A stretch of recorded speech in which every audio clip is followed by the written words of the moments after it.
Hi everyone, it's Janet, JDK Counseling. Hope you had a good Memorial Day weekend. I want to talk to you today about anxiety in children. This is something we have not discussed yet. And we know that anxiety shows up in infants and toddlers and preschoolers, grade schoolers, middle schoolers, and teenagers. It shows up, and kids can be anxious and be bothered by anxiety just like adults do. But what's different is that children generally show their anxiety behaviorally. Think about how hard it is for us as adults to express our anxiety or know what we're anxious about or put any of those feelings into words. Children don't have the words for those strong feelings or confusing feelings. So when children don't have words for things, they show it in their behaviors. Some of the ways you can tell your kids might be showing signs of anxiety are that they're more clingy. They don't want you to leave. They have to be right next to you or sort of right on top of you. And I've had several parents talking with me about, this is making me nuts. I need a little space from my kids, but they just want to be with me all the time and they won't leave me alone. Um, Part of that is worried. They're anxious about being separated from you or something happening to you if you're a parent or their main caregiver or a grandparent. Kids are smart enough to pick up that, especially the little ones, that there's something going on, but they're not exactly sure what it is.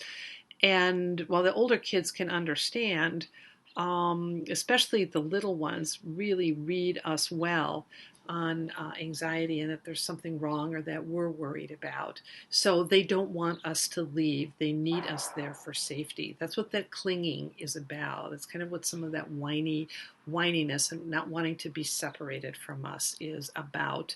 Um, the usual kind of complaints: my tummy hurts, my head hurts, my something random hurts, and there's no real physiological reason for it, but those are just physical ways that kids talk about anxiety in their bodies.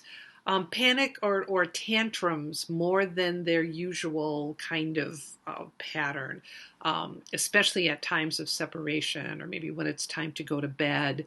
um, One parent is leaving or coming, or there's any kind of change or transition, you might be finding your kid is having more tantrums. Those are again signs of anxiety and worry about being separate from you.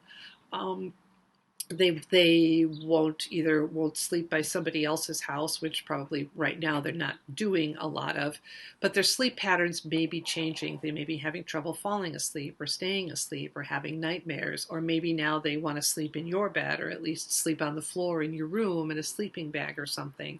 Again, they don't want to be separated from you. All signs of anxiety in kids.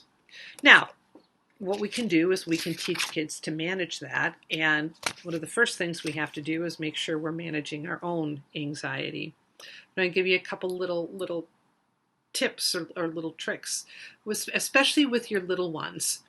You can match their breathing when you see they're getting anxious or worried or before things build to a full-blown tantrum. um, Start matching their breathing. If you can, hold them or sit next to them, but you match their breathing. If it's going fast, you breathe fast. But then as you have some contact with them, again, whether that's holding or sitting next to them, you start slowing your breathing down intentionally. They will eventually start matching your breathing and help their whole system calm down. You can talk with them about that afterwards, how breathing helps. Draw or color to music. Don't worry about the crayons or markers getting broken.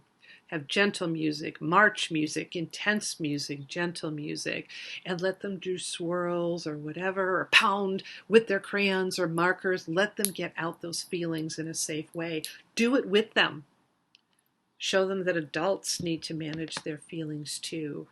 Um, Help, a very simple way is ask them where their feet are, because where your feet are, you are, and you're present.